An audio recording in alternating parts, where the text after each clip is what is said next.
Oh, this is a crushing one. The only silver lining is that gorgeous Prada winter coat he was wearing. I might buy myself one of those with the money I made betting against the Packers. Niners +6. Thank you very much, Aaron Rodgers. Let's gobble that one up. So here's the deal. You scored a touchdown on your opening drive. You are moving the ball in your next drive, and Mercedes Lewis fumbles. On your next 5 drives, if you take out the 75-yard busted coverage to Aaron Jones, they ran 20 plays and gained 22 yards. That can't happen. But despite all of that, they absolutely had a chance to win the game if Rodgers can make one play.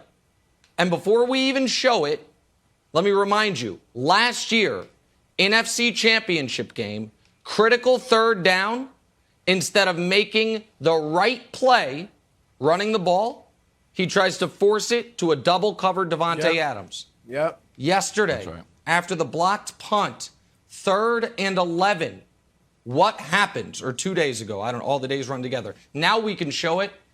Allen Lazard is as open as imaginable right there. You make that throw, and guess what? You've survived. You're going to win the game. You're going to have the ball past midfield, 3.5 minutes left. You can end up kicking a field goal. Instead, he did what he was doing all game. He threw 27 passes. 21 were to Adams or Aaron Jones. Everybody else, he threw to 5 other guys.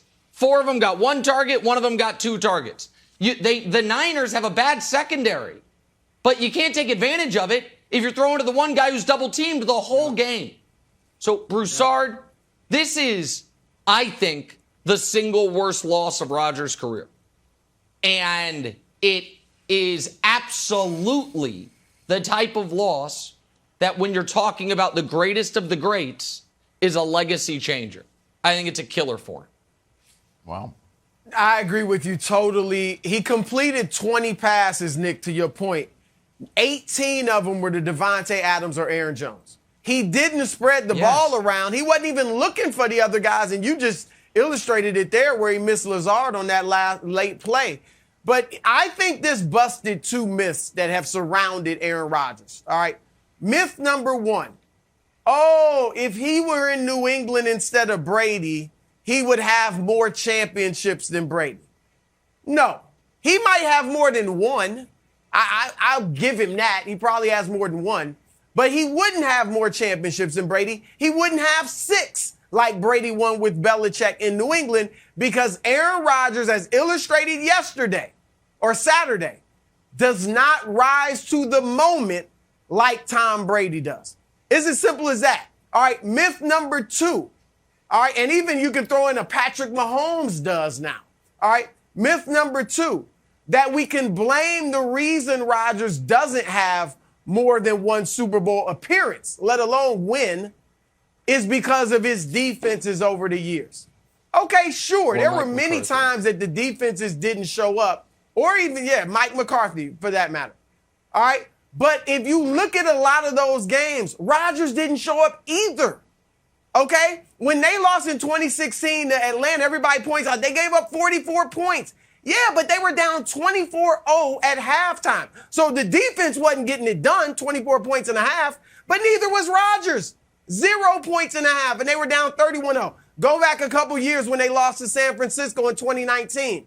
All right? They're down 27-0 at halftime. Again, what are you doing, right? If you look at his playoff history, there are a lot of games where he had either a bad first half and a good second half, or a good first half and a bad second half. I think back to that loss against Seattle years ago in overtime, I think it was, when he was very good in the first half, fell apart in the second half in overtime. So you begin to look at these things now with Rodgers, and he just, obviously the special teams failed him. But you've got to produce more than 10 points. I get it. San Francisco's rugged. The defense is great, Wilds. But 10 points, Dak Prescott got 17 points. Dak Prescott threw 1 touchdown. You didn't even do that. So this is on Aaron Rodgers. And Nick, you're right. When we look at legacies, look, to me right now, there's Brady and Montana on a level by themselves. Because what you do in the playoffs, we know that's what it's about. And when you couple that with great regular season success, that's what GOAT potential, that's what GOATs are made of. Then you got Manning ahead of Rodgers because Manning at least got to 4 Super Bowls, even though he only won 2. And so then you got Rodgers down there with Marino and guys like that. Last thing I'll say, Nick, you joked about a silver lining. There is a silver lining. What is he, 38 years old? When Peyton Manning was 38 years old, he had 1 Super Bowl ring. He was 11-13 in the playoffs, okay? He went that last year, he goes 3-0, they win the Super Bowl. Now he has a plus 500 playoff record, and we remember him as a 2-time Super Bowl champ, not as a guy that fizzled a lot of times in the playoffs and underachieved, similar to Rodgers. So he's got time, Wilds, to rectify this, but for now, his legacy it took a hit. Yeah, I agree with you, and I think he's got another chapter. And, Nick, I think there was 5 teams that won this weekend. 5, yeah, 5. I think the Rams won, the Chiefs won, the 49ers won, and the Bengals won. Also think the Steelers may have won. Because I think that was the last game we see from Aaron Rodgers in Green Bay. And when he looks around, says, how have all the other great quarterbacks ended their careers? Or what was their next step? Well, Montana and Favre, they got to conference championships. Peyton Manning left. He went to a Super Bowl, won a Super Bowl. Tom Brady left. He won a Super Bowl. Matthew Stafford left. Looks like he could be headed to the Super Bowl. Why am I going to stay here when there's other teams that are willing to sort of build around me, make me the star? Why wouldn't you go team up with Mike Tomlin? Maybe bring Davante Adams with you. Packers are going to be already projected to be $40 million over the cap. He tweeted out his last dance thing with Davante earlier in the year. I don't think it's that much of a mystery that he wants out. I think Pittsburgh would be the perfect spot for him. So I do think there is another chapter in his legacy. I think it should be in Pittsburgh. I think Pittsburgh actually is the perfect spot. But I also, and we're going to have plenty of time to talk about, Rodgers' future. He said, Broussard, I don't want to be part of rebuilding. You guys had the best record in football. You were the number 1 seed, and you just lost this game because you scored 10 points. I understand. I understand Rodgers has attempted to become very media savvy, and I'm very happy for Throw Rogan in that regard. However, this one's got to sit on him for a minute, Broussard. This one's got to sit on him for a minute because in all those playoff games, you're right. This is the first playoff game of his career. He didn't get to 20, and you needed 14 to win. That's a tough one. That's a tough one. Jimmy G. Look, you run into Jimmy G. Pittsburgh is a nice fit.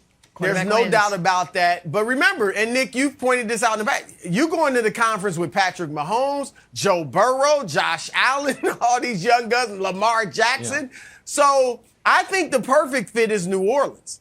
But I don't know how they get it done. I don't think they have enough to trade. They're worse cap space. I think New Orleans, if Sean Payton stays there. Right. They're in a worse cap situation than Green Bay. If Payton stays there, I like that. Thanks for watching. Subscribe here to get the latest from the show. Also, be sure to check out more of the best clips from First Things First, or go watch a few segments from our other shows on FS1.